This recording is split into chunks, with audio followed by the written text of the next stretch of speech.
Бисмиллахир-рахманир-рахим. Барлык мактаулар Аллаһ Раббыбызга булсын. Салават шәрифләребез Мөхәммәд Мустафа саллаллаһу алейхи ва сәлламгә. Сезгә инде мөхтәрәм дин кардәшләрем, Аллаһның рәхмәте, сәламе ва бәрәкәте булса иде.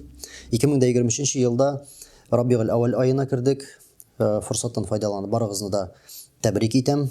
14 гасыр элек дөньяда гаделсезлек, дини наданлык таралган вакытта Аллаһ Раббыбыз үзенең илчесен, сөйкле пәйгамбәрен Мөхәммәд Мустафа саллаллаһу алейхи ва сәлламне тугры юл белән ушбу дөньяга җибәрә.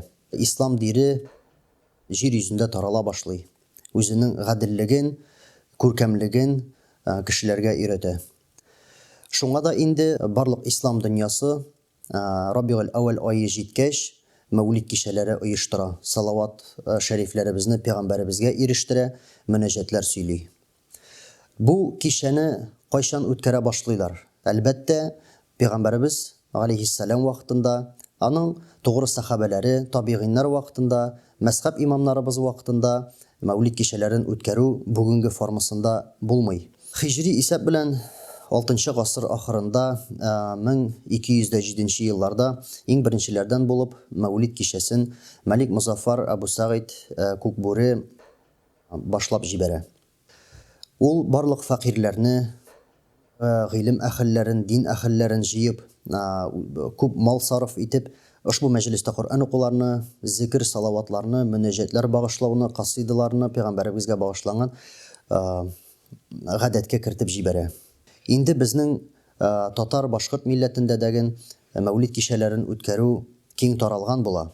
Алар турында татар галиме, муфти Галимҗан хәзрәтләре Баруди үзенең «Ад-дин вал адаб» журналында язып үтә. Шулай ук мәүлид кичәсенең фазилетләре турында Ибн Хаҗар Асқалани, Ибн Раҗаб, Ибн Абидин Мулла Али Аль-Кари хәзрәтләре язып үтәләр. Әбу Катада риваяте буенча пәйгамбәребез нигә һәр дүшәмбе ураза тотуы турында соралгач, мин бу көнне туган, бу көнне пәйгамбәрлек килгән дип җавап бирә.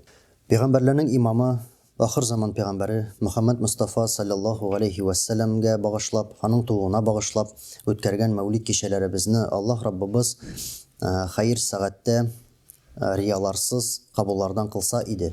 Ахыр заманда да кыямәт көнендә Аллаһ Раббыбыз пәйгамбәребезнең яклау шәфәгатенә ирешергә насип әйләсә иде.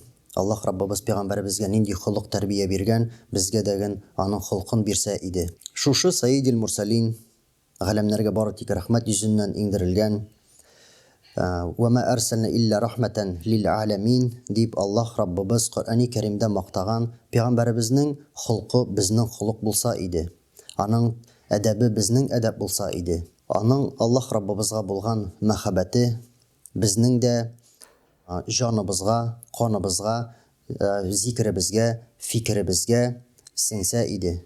Ушбу бәрәкәтле айда мин сезнең барыгызны да пәйгамбәребезгә күп салаватлар әйтергә, Коръән аятләре укырга һәм дә зикр тәсбихта булырга чакырам. Вассаламу алейкум ва рахматуллаһи тәгалә ва баракатуһ.